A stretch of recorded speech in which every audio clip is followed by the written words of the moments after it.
আসসালামু আলাইকুম রহমতুল্লাহ। ওয়ালাইকুম আসসালাম রহমতুল্লাহ বারাকাতুহু।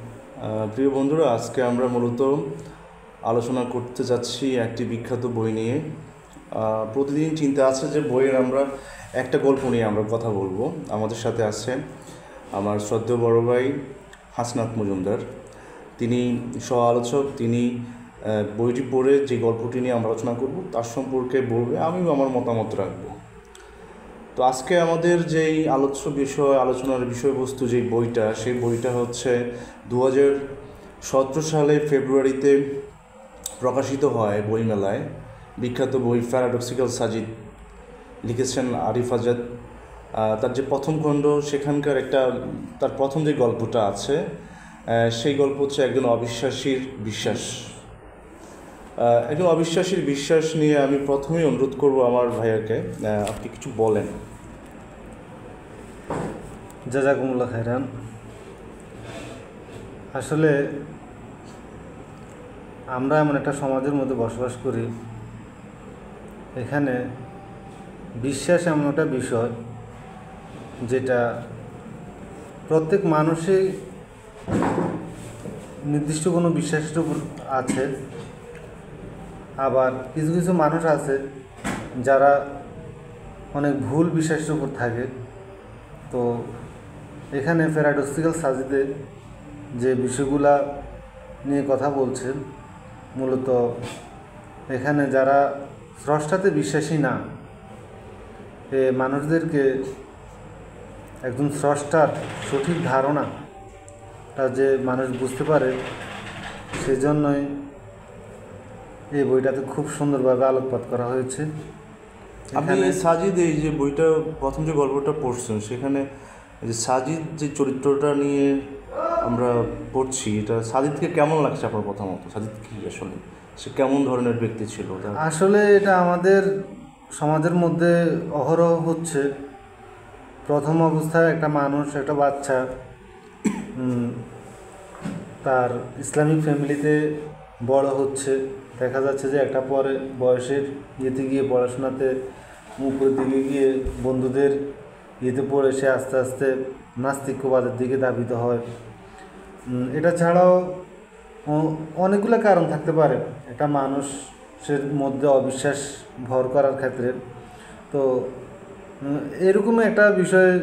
তবে সবচেয়ে বড় বিষয় হচ্ছে এই সকল অবিশ্বাস থেকে আবার বিশ্বাস ফিরে আসতে সাহায্য করে আপন জনেরাই, বন্ধু বান্ধবরা সহযোগিতা করে। বন্ধু বান্ধবরা যেমন ক্ষতি করে, তারপর বন্ধু বান্ধবরা উপকারও করে, ফিরে আনতে সাহায্য করে। তো সাজিদ আপনার ঢাকা বিশ্ববিদ্যালয়ের শিক্ষার্থী। সে প্রথমত বিশ্বাস ছিল, তারপরে অবিশ্বাসী হয়ে যায়। কিন্তু আমরা এই গল্পটাতে দেখতে পাই সবশেষে সাজিদ আবার বিশ্বাসে ফিরে আসে।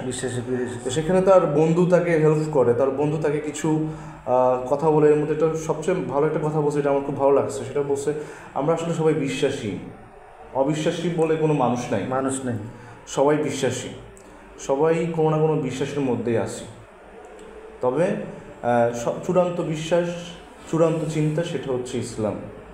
আর আমরা যারা মনে করি বিজ্ঞানই সব কিছু, বিজ্ঞান আসলে সব কিছু না। বিজ্ঞান সব কিছু না, কারণ বিজ্ঞান পরিবর্তনশীল। বিজ্ঞানের বিশ্বাসটা পরিবর্তনশীল। বিজ্ঞান আজকে যেটা সত্য বলছে, সেটা হয়তো আগামী 10 বছর পর বা 100 বছর পর সেটা মিথ্যে হয়ে যেতে পারে। সেখানে সাজিদের বন্ধু একটা উদাহরণ টেনে নিয়ে আসছে, খুব ভালোভাবে সে বলছে যে আমরা প্রথমত আগে জানতাম যে সূর্যের চারদিকে, সূর্য পৃথিবীর চারদিকে ঘুরছে। পরে এটা বলছে বিজ্ঞানী টলেমি বলছে, এই বিশ্বাসটা প্রায় 250 বছর বিজ্ঞানীদের মধ্যে ছিল। হ্যাঁ, এবং এই 250 বছর অনেক বিজ্ঞানী ছিল। এবং মানুষ কিন্তু খুব ভালোভাবে জানতো, বুঝতো যে পৃথিবী হচ্ছে কেন্দ্র আর সূর্য চারপাশে। তো এক সময় যেটা কি হলো, কোপারনিকাস আসলেন অনেক বছর পর। কোপারনিকাস এসে বললেন, তখন মাইক্রোস্কোপ আবিষ্কার হলো, কি বলে দূরবীন আবিষ্কার হলো। দূরবীন দিয়ে তিনি দেখলেন, টেলিস্কোপ দিয়ে দেখলেন যে আসলে টলেমি যেটা বলে গেছে সেটা মিথ্যা, ভুল ছিল। তিনি বললেন যে পৃথিবী মূলত সূর্যের চারদিকে ঘোরে। তো সেখানে কি কোপারনিকাস কি সত্যটা আসলে পুরোপুরি বলতে পারছে? না। কোপারনিকাস পুরোপুরি সত্য বলতে পারেনি, কারণ সূর্য নিজের কেন্দ্রের মধ্যে ঘূর্ণয়মান ছিল, কিন্তু কোপারনিকাস বলতে সূর্য স্থিতিশীল। হ্যাঁ, সূর্য স্থিতিশীল। তো এটা কোপারনিকাসের একটা ভুল ছিল, বড় ধরনের ভুল ছিল, যেটা আরো 50 বছর মানুষের মধ্যে ভুল ধারণা হিসেবে ছিল। তা আমরা এটা দ্বারা বুঝতে পারি যে আসলে বিজ্ঞান সঠিক তথ্য দেয়, কিন্তু তার সঠিক তথ্যের মধ্যে অনেক ভুল থেকে যেতে পারে। আমাদের কোরআনের একটা আয়াত এখানে উদ্ধৃত করা হয়েছিল। কোরআনের আয়াতটা ছিল সূরা বাকারার 2 নম্বর আয়াত। আয়াতটাতে বলা হচ্ছে যে এটা তাদের জন্য যারা বিশ্বাস করে, এটা বলতে পবিত্র কোরআনকে বলা হচ্ছে।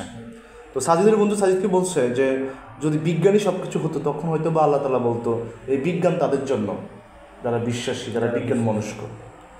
তো আল্লাহ তাআলা জানেন বিজ্ঞানটা পরিবর্তনশীল হবে, মানুষের যে স্মৃতি, মানুষের যে চিন্তা, মানুষের যে ভাবনা, সেখানে বিজ্ঞানটা পরিবর্তনশীল হয়ে যায়। সেখানে কোরআনটাই হচ্ছে সার্বভৌম সত্য, কোরআনটা হচ্ছে সর্বশেষ সর্বপ্রথম সত্য, কোরআনে কোনো পরিবর্তন নেই। তো কোরআনের বিশ্বাস থেকে মূলত আমরা বিশ্বাসের ধারণা পেতে পারি। তো বড় ভাই বলতে চাচ্ছিলাম, সবশেষে সাজিদ এই গল্পে দেখলাম যে সে আবার বিশ্বাসী হয়ে আসলো, তার মধ্যে বিশ্বাস ফিরে আসলো ইসলাম। এখানে কিভাবে এটা হলো? এখানে তার বন্ধু তার বিবেককে জাগ্রত করার জন্য কিছু উপমা নিয়ে আসছে, কিছু উদাহরণ নিয়ে আসছে তার ব্যক্তিগত জীবন থেকে। সে প্রথমে তার প্রেমিকার ব্যাপারে জানতে চাইলো, তারপরে সে একটা নাম দিয়ে তার প্রেমিকাকে আইডেন্টি করলো এবং সে বলল যে ধর তোর প্রেমিকাকে আমি দর্শন করলাম, এখন তুই এটা বিজ্ঞান দিয়ে প্রমাণ কর এবং এটার কি শাস্তি হবে। বিজ্ঞান কি এই শাস্তির ব্যাপারে কিছু বলতে পারে কিনা, শাস্তিটা যুক্তি, আমি দর্শন করলাম এটা যুক্তি। আর বিজ্ঞান যে তোমার বান্ধবী যে ক্ষতি মারা গেল, কি ক্ষতি হয়েছে আসলে, তার পরিবেশে কি ইফেক্ট ফেলছে। তারপর দ্বিতীয় আরেকটা নিয়ে আসলো তার জন্মের ব্যাপারে। আসলে মানুষের বিশ্বাস বিভিন্ন ধরনের হতে পারে। বিশ্বাস দুই ধরনের হতে পারে। হ্যাঁ, মানুষের বিশ্বাস দুই ধরনের, যেটা এখানে বললো, একটা হচ্ছে দেখি বিশ্বাস আর একটা হচ্ছে না দেখি বিশ্বাস। তো বিজ্ঞান শুধু বস্তুনিষ্ঠ যে বিষয়গুলো পরীক্ষা নিরীক্ষার মাধ্যমে আমরা আনতে পারি ওগুলাতে বিশ্বাস করে, কিন্তু আমরা যেগুলো দেখি না এগুলোতে বিশ্বাস করে না। যেমন সাজিদ যেটা বললো, একটা উদাহরণটা দেন আপনি। সাজিদ এখানে বললো যে ধর আমাদের জন্মের যে বিষয়, সাজিদকে বলছে তার বন্ধু বলছে যে আমাদের যে জন্মের বিষয়টা, এখন আমরা যে আমাদের বাবা মা বলে ডাকি, কিন্তু আমি যে তাদেরই সন্তান এটা আমি কীভাবে বিলিভ করব, কখনো কি প্রুফ করছি, কীভাবে প্রুফ করি না, কিন্তু আমি তাদেরকে বিশেষ করে আমাদের ভাই বোন, এদেরকে আমরা ভাই ডাকতেছি, ছোটোবেলা থেকে বোনকে বোন ডাকতেছি, ওখান থেকে আমাদের এই বিশ্বাসটা আমাদের ভিতরে চলে আসছে, বিশ্বাসটা চলে আসছে, কিন্তু আমরা বিশ্বাস করছি। হ্যাঁ, তখন সাজিদ বুঝতে পারলো আসলেই তো ঠিক, আমি তো আমার বাবা মাকে আমি না দেখেই বিলিভ করছি আমার বাবা মা। তো সবশেষ দেখা গেলো ফজরের আজান দিল, সাজিদের বন্ধু নামাজ পড়তে বসছে, সাজিদও নামাজ পড়তে বসছে। তার মানে আমরা গল্পটা থেকে বুঝতে পারলাম সাজিদ তার বিশ্বাসের পরিবর্তন আনছে। আসলে বিশ্বাসে মানুষ বিশ্বাসটা একটা পরিবর্তনশীল বিষয়। হ্যাঁ, অনেক সময় অনেকে বিশ্বাসী থেকেও পারিপার্শ্বিকতার কারণে সে বিশ্বাস হারা হয়ে যায়, অবিশ্বাসী হয়ে যায়, নাস্তিকের দিকে চলে যায়, নাস্তিকতার দিকে চলে যায়, অনেকে মূর্তি পূজক হয়ে যায়, তার অনেকে শিরকে লিপ্ত হয়, অনেকে অ্যাগনস্টিক হয়, মানে সে মানে ঈশ্বর আছে বা না এর মাঝামাঝি অবস্থানে চলে বলতে পারছে না। আর অ্যাগনস্টিকের শেষের ধাপটা হচ্ছে নাস্তিকতা, যেটা সাজিদের মধ্যে আমরা দেখলাম। আবার অনেক সময় মানুষ সঠিক ধারণা পেয়ে আবার পুনরায় তার রিভার্ট পুনরায় ফিরে আসে, সাজেস্ট করলো সবশেষে। খুব ভালো। আজকের আলোচনা এখানে শেষ করবো, তবে শেষ করার আগে আমার বড় ভাই আর যদি কিছু বলতে চান এই সম্পর্কে। হ্যাঁ, আলহামদুলিল্লাহ, এই বইটা খুব ভালো লাগছে। আমি প্রথম গল্পটা পড়লাম আজকে, তো আমি হয়তো আসলে যেভাবে এক্সপ্লেন করার দরকার ছিল সেভাবে এক্সপ্লেন করতে পারি নাই, কারণ আমি সবাইকে বলে রাখি এটা হচ্ছে আমাদের প্রথম ভিডিও, এভাবে আমরা একসাথে ভিডিও করার।